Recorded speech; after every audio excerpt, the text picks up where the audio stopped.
Welcome back to the channel. Today we're going over the top 10 masterpiece cards in the current standard rotation. Just a reminder, these cards are coming out in no particular order. They're just pretty much in the order that I put it together in the setup that I'm going to show. We hope you guys like this video. This video, kind of like all the rest of them, they won't contain any Phyrexia all will be one cards.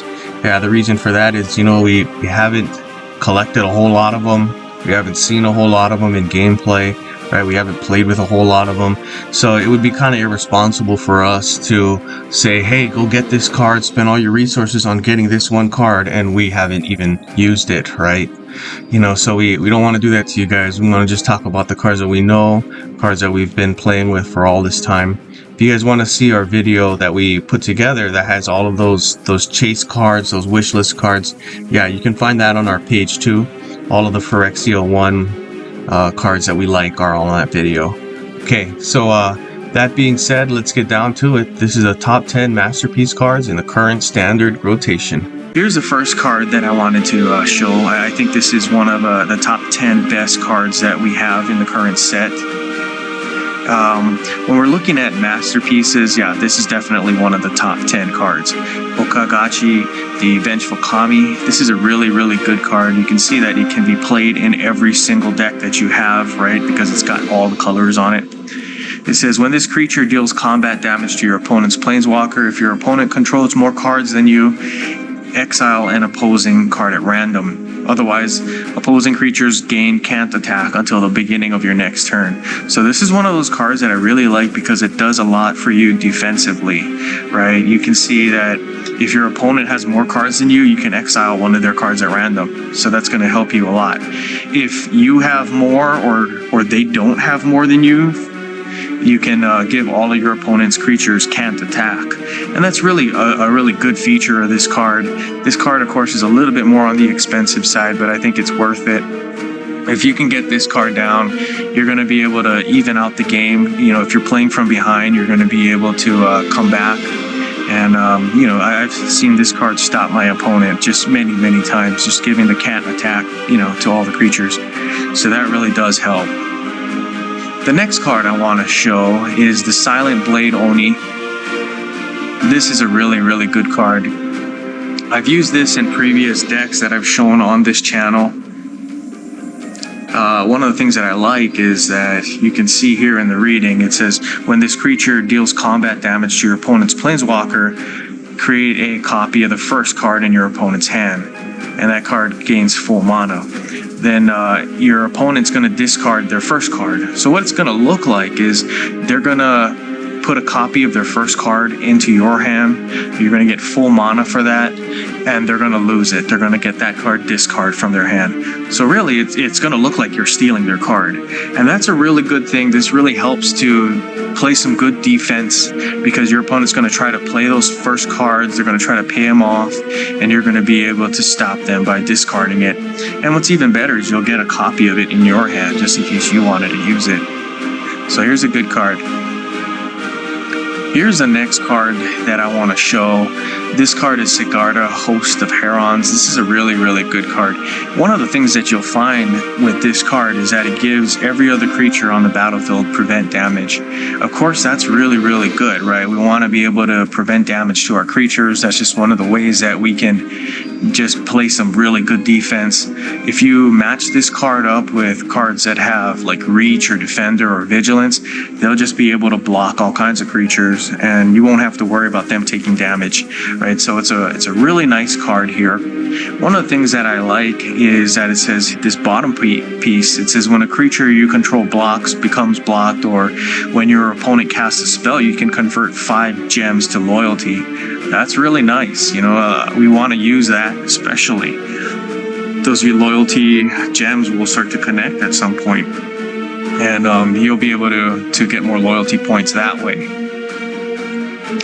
Now here's one that I like. This one, of course, goes into its own separate deck. This is one of those that kind of doesn't work with everything, but when you can build a deck around this card here, the Cigard Death Keeper, this becomes just really, really strong. It says when a creature card enters the graveyard or your graveyard, reinforce all token creatures you control. If you can't, create an Acolyte of the Inferno token. It gains haste. What you want to do with this is put them in a deck that's gonna put a lot of your creatures into the graveyard, right? So you can put this card here with like Gather the Pack, and that's going to throw a ton of creatures into your graveyard if you can use that turn after turn after turn. And every time a creature goes into the graveyard, you'll be able to reinforce all your creature tokens, right? Your token creatures. Right, so you want to try to get a big one out there and reinforce them many, many times. So you could go with like Kiora. Kiora's ultimate ability has a big token creature that you can put. If you don't have any token creatures out, you can create one of these. It's a 3/1 human monk token. That's really good, right? That's at least something that's going to, of course, get reinforced. So that's a real good one. It's not made for every single deck, as you kind of could see some of the other ones are. But this one is definitely one that you can build a deck around and just make it a really, really good dominant deck. Here's the next one that I wanted to show. I kind of started playing with this card after I seen it on the Nalthazar page, right? Nalthazar uses this card along with some other cards. I think Getaway Car is one of them that just throws a lot of creatures or a lot of cards in general into the exile, and that's used to help you. I'll read what it says here. This is Jaliba, Naphthalea Scourge. This is a really good one here. It says, when this creature enters the battlefield, move the top X cards from each player's library into your exile. Okay, so that does help. So there's a lot of decks that you can use that for. I have a deck coming up, Make Amends, that you'll be able to see how we use this. It says X is the amount of mana used to cast this card. Those cards gain the Darkness emblem. So that's going to be important because of this next paragraph here. This is when this creature attacks, pick one of the first 4 spell cards with the Darkness emblem from your exile. Fetch that card and it gains full mana.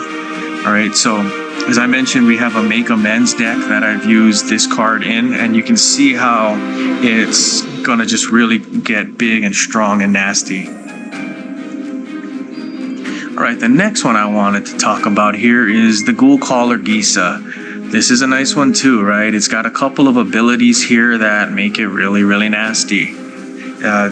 It says here, activate 2 black, target creature gains imminent death, right? What I like to do is hit those activate gems and give that imminent death to an opposing creature, right? Because if you can do that, that's almost like a kill spell. That's really, really helpful.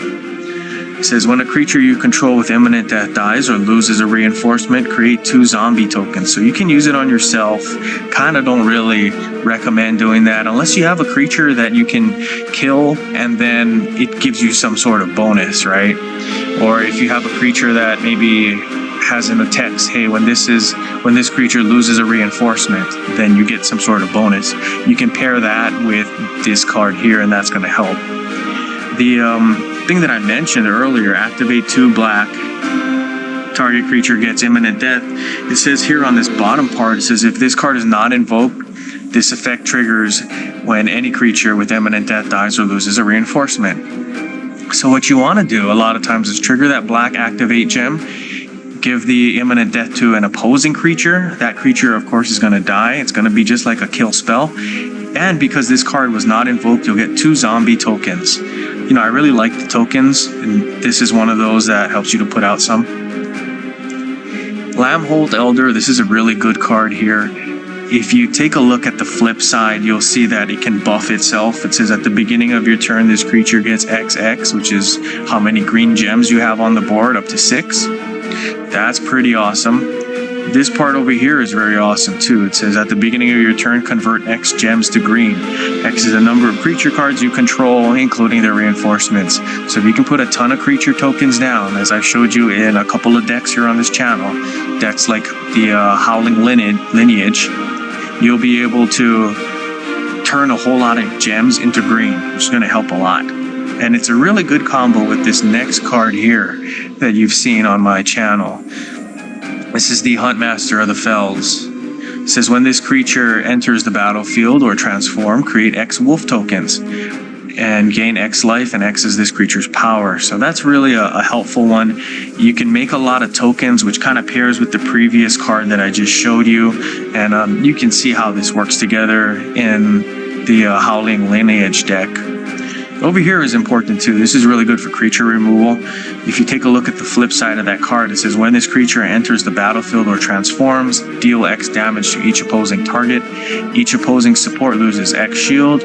X is the number of wolves and werewolves that you control, including their reinforcements. So that's super, super good. You can use this for creature control, help destroy your enemy creatures, and it's going to be one of those cards that you can build a deck around, as I've shown you with this channel. Okay, so here's another one. This, I think, is one of those cards that's just really underrated, right? Because you could read this card and just get totally lost and try to figure out, like, what am I supposed to do with it, right? This is the Felen of the Third Path. This is a nice one here. It says, when you match a red gem, pick one of the first 4 creature cards from your graveyard. Return it to the battlefield under your control. It gains haste and imminent death. And this is kind of an important one, right? It triggers only once per turn, as you can see, but what you can do is get a big creature, like a nasty one, right? If it's in the graveyard, that's fine. All you have to do is match a red gem. You're going to be able to take that card out, put it on the battlefield under your control. It's going to have haste and imminent death, and go back to the graveyard for the next time around. So you'll be able to do some good damage, kind of depending on the creature that you choose.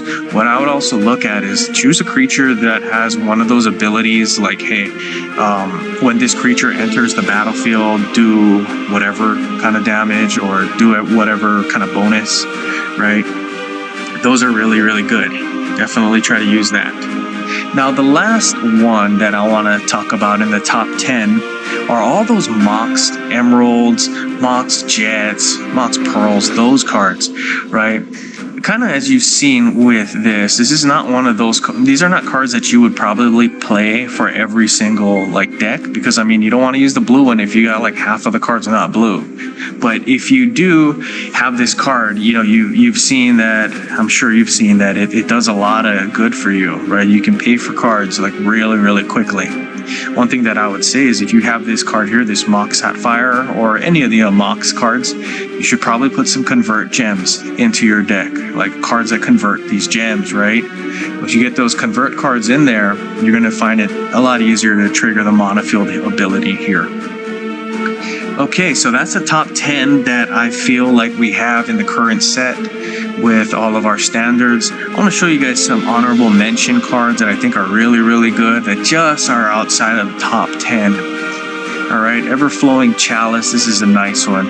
It says, when this support enters the board, kicker 2, increase this card's level by 1. Reactivate this card's kicker ability again for as long as there's enough mana in your hand. All right, so what you could do is you could use this card to drain your hand of mana, just using this kicker ability. And every time you use the kicker ability, you're going to be able to boost this card's level by 1. And the reason we want to do that is you have this Monofield ability here, right? You trigger the Monofield, you gain X mana, and X is the support's level. So that's really going to be helpful if you can trigger that multiple times. Also, if you have a deck that just puts tons of free mana in your hand, that's going to help when you use this card. Here's another one I think is really good, just outside of the top 10. Is Stitcher Geralf. Geralf is a nice card here. It says Monofield, destroy the top card of each player's library. You can build decks for that. That's going to be very good. Activate 3 blue. This is where I think this card has a lot of value. It says exile the last card of target graveyard, then create a Decayed Zombie token. If this is not a card that's invoked, then you would create X Decayed Zombie tokens, and X, of course, is equal to half of that exiled card's cost rounded down. So you're going to be able to put a lot of Decayed Zombie tokens on the board really, really quickly with this card. And here's the last card that I want to talk about. This is right outside the top 10 in my opinion. It's the Crimson Honor Guard. It says when a vampire creature you control attacks, create a blood token. At the end of your turn, if your opponent doesn't control a legendary creature, deal X damage to any opposing target. X, of course, is the number of shields on that blood token that you have. there's some really good decks out there that I've seen. I've built a couple of decks that surround themselves with the idea of this blood token. And, you know, with this card, you can use it in multiple ways, right? You get to use it as a creature removal card if you want. The thing is, you got to get that blood token shield all the way up as high as you can. And there's some cards out there to do it, right? There's some really good cards out there to do it. It's a good Olivia card. I'll probably show in another video that's a championship level deck that's able to use this card. Okay, so anyway, leave some feedback in the comments. Okay, guys, I hope you liked it. Put some comments down there. All right, guys, good gaming.